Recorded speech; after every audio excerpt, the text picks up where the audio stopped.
Hey guys, Sarah Berry, CPA, Texarkana, Texas here, and today this short video is about a question that I have been getting from some of my clients lately. You guys have been reading updates on social media, which a lot of you guys send me things that you read on social media.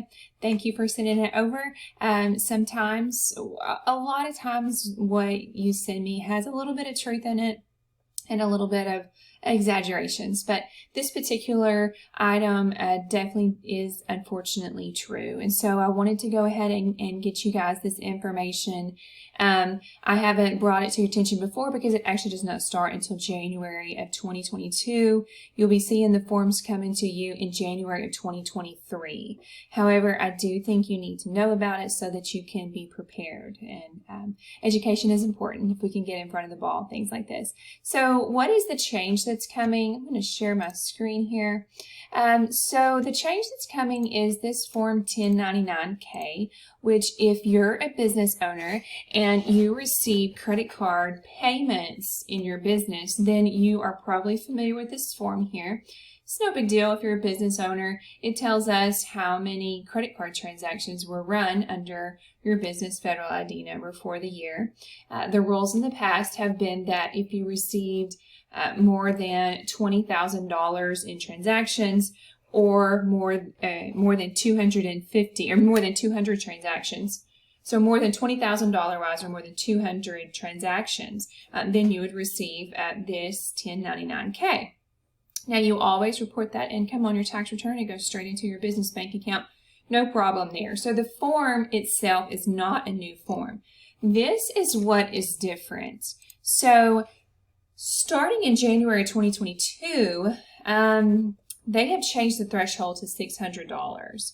And that is going to be a logistical nightmare for most of us. And so let me explain the reason why. This is going to be anybody who receives, not sends, but anybody who receives money through any type of electronic reporting app. So think Cash App, Venmo, PayPal. If you have received more than $600 for the entire year, you're going to be getting a 1099-K, regardless of whether you're a business owner or not. Even if it is for, let's say that your mom sent you some money. Let's say that a lot of us have teenage kids and we cash out them money over the course of the year. And if it ends up to be more than $600, our kids will be getting a 1099-K showing that they have received this money. Now, the 1099-K is not going to know if it was for business transactions or whether it was for personal transactions. So this is what's going to be important, is that we keep very good records of what these transactions are for. So I don't want you mixing business transactions and personal transactions on one of these apps. So let's say, well, for example, we receive some rent income on Cash App. So that is business income. No problem. As soon as I receive it on my Cash App, I cash out and send it to my business account. So when it transfers over to my business bank account, therefore I recognize that as business income. But I guess I could have cashed out and sent it to my personal account, not claimed it as business income, but I would be getting a 1099-K at the end of the year. So my point is, you need to keep separate apps for business versus personal, because you need to, it's kind of like I tell everybody, don't commingle funds. Keep a separate personal account, personal checking account, and a business checking account so that you can easily track those transactions. It's the same concept here with these Cash Apps and Venmos and PayPals and those sort of things. If you don't own a business, then everything you run through there should be personal.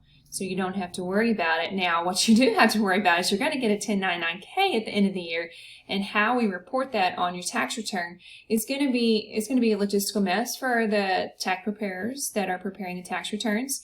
Because let's say you don't own a business and everything that you received on the 1099-K is actually reimbursements from your friends and family. Maybe you split the tip with friends and they cash out you the reimbursement. Maybe your mom sent you some money, grandma sent you some money, and you got a 1099-K. none of those are taxable income to you. So we really don't know how we're going to report that 1099K on your 2022 tax return. Somewhere we're going to have to report it to match to the IRS, and then somewhere we're going to have to zero it back out because it's non-taxable income. So again, this is Congress passing laws and letting the IRS and tax preparers figure out how we're going to interpret and implement those laws. So it is a mess. Let's see if there's anything else I was going to talk about. So I will be expecting that Cash App, Venmo, and PayPal will probably be requesting additional information from us, such as, like, I can't remember when I set up my PayPal and Venmo and them, if I entered my social security number, legal name, address. I probably did all that and I can't remember. But if those apps don't have that information on file in order to issue the 1099K, they will be requesting additional information. They should be sending out emails and telling everybody about these. But if you're like me, when I get those emails, I just have them set to go straight to my junk folder because I would be inundated with tons of emails if I didn't. So we're probably not reading those when we get those emails from them. Let's see, keep really good records. Yeah, for sure. And the best thing I can tell you to do is if you get any business income at all on these apps, then you have a separate one for business and a separate one for personal. Even for personal transactions, it wouldn't hurt to put a memo in each one of them if your app has that option so that you can remember what you received each one of these for.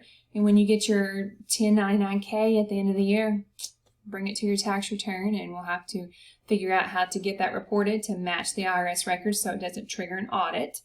Because that's one thing, if you don't report, even though it's not taxable income to you, if you don't have something for the IRS to tie that 1099 to, then it's going to trigger, probably not necessarily an audit right off the bat, but it is going to trigger an IRS notice they're going to send you, and then you're going to have a panic attack and bring it to us.